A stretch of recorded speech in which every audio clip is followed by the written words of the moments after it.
ყველა საფეხბურთო სალამი და მე კვლავ გიბრუნდებით უცხელესი საფეხბურთო სიახლეებით. ახლოვდება ჩემპიონთა ლიგის ფინალი. სწორედ ასეთ მატჩებში იბადებიან ლეგენდები. ხუჩა კვარაცხელიას კი ამის სრული პოტენციალი აქვს. ამბები ამ თამაშის გარშემო უფრო და უფრო ხურდება. წვრთნელებმა კომენტარი გააკეთეს და ამან მედია ააფეთქა. ინტერის ფეხბურთელმა ხუჩა კვარაცხელიაზე ისაუბრა. ამას ნამდვილად არ ველოდით მეტოქესგან. ქართველს შეუძლია მსოფლიო გააოცოს. ეს და სხვა სიახლეები ჩვენს დღევანდელ ვიდეოში.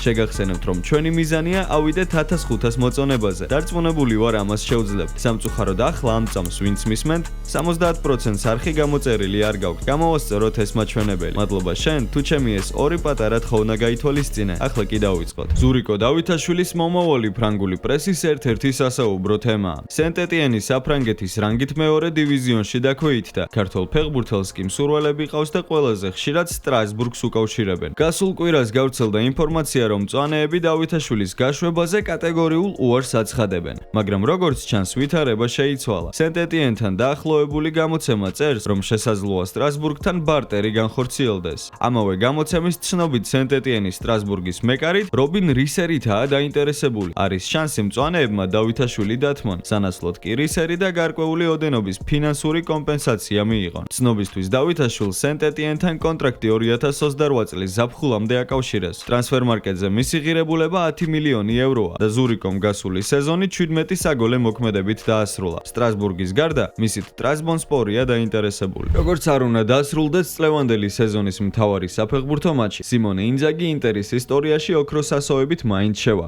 ის ლეგენდარული ელენიო ერერას შემდეგ გახდა რიგით მეორე მთავარი მწვრთნელი ნერაძურის ისტორიაში, რომელმაც ეს გუნდი ჩემპიონთა ლიგის ფინალში 3 წელიწადში ორჯერ გაიყვანა. 2023-ში შაულურჯებმა გადამწყვეტი მატჩი მანჩესტერ სიტისთან დათმეს და მაშინდელი შეცდომების გამეორებას პარი სენ-ჟერმენთან რომ აღარ აპირებენ, ეს ინძაგის მიერ UEFA-ს ოფიციალური ვებგვერდისთვის მიცემული ინტერვიუდანაც კარგად ჩანს.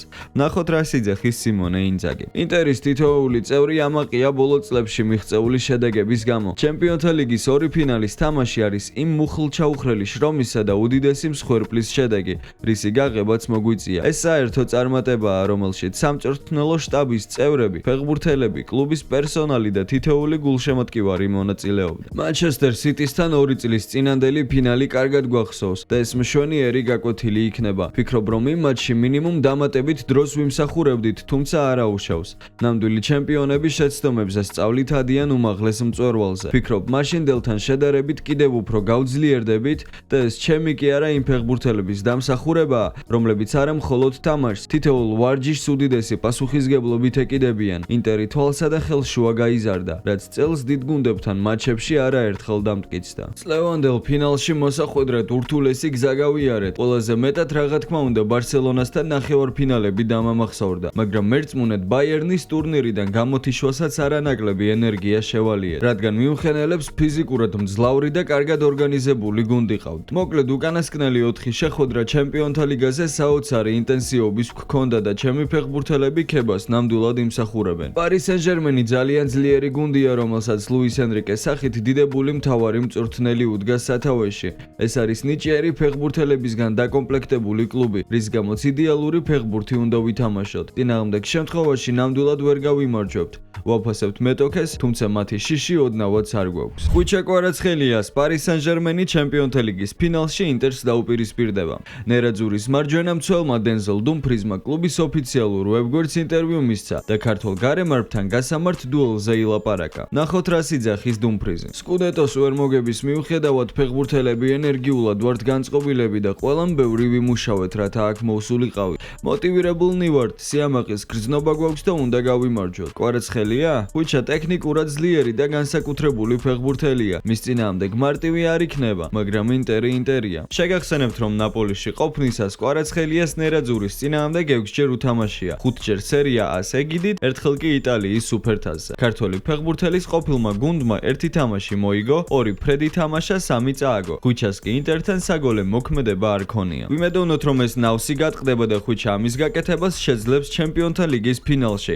ამიტომ ყველამ ერთად გავამხნევოთ ჩვენი ოქროს ბიჭი და კომენტარებში დავწეროთ #ხუჩა შენთან ვარ. პარი სენ-ჟერმენისა და მთლიანად მსოფლიო ფეხბურთის ერთ-ერთი ვარსკვლავი ხუჩა კვარაცხელია სხვადასხვა მედიის წარმომადგენლებთან საუბრისას მუდამ დიდი მადლიერებით იხსენებს ლეონიდ სლუცკის, რომელიც მისი მთავარი მწვრთნელი რუბინში ასპარეზობის დროს იყო და ქართველი ფეხბურთელის პროგრესს ხელი მაქსიმალურად შეუწყო. სხვათა შორის კვარას მიმართ ასევე ძალიან თბილად არის განწყობილი ყაზანური კლუბის ყოფილი დამრიგებელი და სლუცკიმ რუსული პრესისთვის მიცემულ ინტერვიუში ქუჩასთან დაკავშირებით ძალიან საინტერესო ისტორია გაიხსენა. როდესაც რუბინის მწვრთნელად დავინიშნე და ბაზაზე პირველი ვარჯიშის ჩასატარებლად მივედი, გუნდის ფეხბურთელები ეგრეთ წოდებულ კვადრატს თამაშობდნენ და ერთ ეპიზოდში კვარას ფეხში ისე ჩაარტყეს, რომ მასი ბრუნი გააკეთა. სამასი ცრემლი დაღვარა და საკმაოდ ხმა მაღლა ტიროდა. ამ ყველაფრის შემხედვარე მეგონა, რომ მას მინიმუმ ღია მოტეხილობა ექნებოდა, თუმცა ზუსტად ერთ წუთში წამოდგა და ვარჯიში ისე განაგრძო, თითქოს არაფერი მომხდარიყოს. მაშინ მევუთხარი, რომ სამკურნალო წასულიყო, რადგან ისეთი რეაგირება მოახდინა მიღებულ დარტყმაზე, რომ შესაძლოა ყველაფერი გართულებულიყო. ამით რისი თქმა მსურდა, იცით? მას ფეხბურთი როგორც ბავშვს ისე უყვარს. მისი სიზარმაცე არასდროს მინახავს, მუდამ ცდილობდა ვარჯიშებზე ბოლომდე დახარჯულიყო და დარბოდა ისეთი სისწრაფით, როგორც კატა. დღევანდელი ვიდეო დასასრულს მიუახლოვდა. იმედია მოგეწონათ. ასეთ შემთხვევაში დააჭირეთ ლაიქის ღილაკს და გამოიწერეთ არხი. მე კი გემშვიდობებით და აბა წარმატებები.